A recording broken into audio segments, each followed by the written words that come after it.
Beyond yang ke-6 ni, makin lama makin mengarut dah aku tengok. Keputusan referee semalam memang barai teruk. Terlalu banyak sangat keputusan yang dipersoalkan. Lagi-lagi dalam match di antara Kabilan versus Fahri dan satu lagi match di antara Izzat Zaki versus Fabian Aboy. Kalau ikutkan banyak lagi. Ikutkan semualah.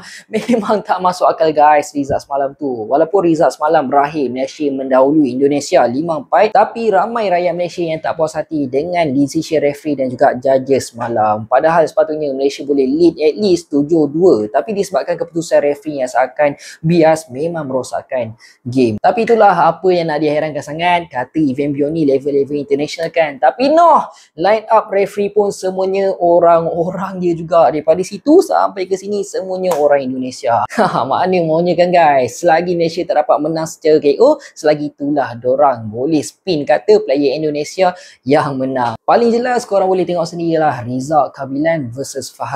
Ui, tak masuk akal. Kalau ikutkan gameplay Kabilan lagi agresif tau, dan banyak je pukulan Kabilan yang masuk. Bukanlah aku nak kata Fahri tu tak ada pukulan yang masuk pun, tapi gameplay Fahri ni lagi banyak defense, lepas tu banyak lari. So aku nak tanyalah sikit dengan korang semua, pengiraan mata untuk kick striking Beyond ni sebenarnya siapa lagi banyak lari makin dapat banyak point ke macam mana kan? Sampaikan kita boleh tengok sendirilah reaction Kabilan, Izzat Zaki pun diorang macam pelik macam sepatutnya bukan aku ke yang menang kan. Diorang sendiri macam pelik dengan decision referee semalam. Padahal dia tahu je banyak pukulan yang dia masuk dekat Fahri. Izzat Zaki pun game semalam dah sedap lah, tapi referee come on lah, apa benda ni kan. Tak kira lagi keputusan match di antara Raul Gonzalez versus Maliki, yang mana kali bukan sepatutnya Raul dah menang KO tau, tapi referee boleh pula sengaja kira-kira lambat dan biarkan Maliki untuk teruskan match. Kalau match di antara perempuan pun cukup jelas sangatlah keputusan semalam lebih berat dekat Indonesia, padahal kali ikutkan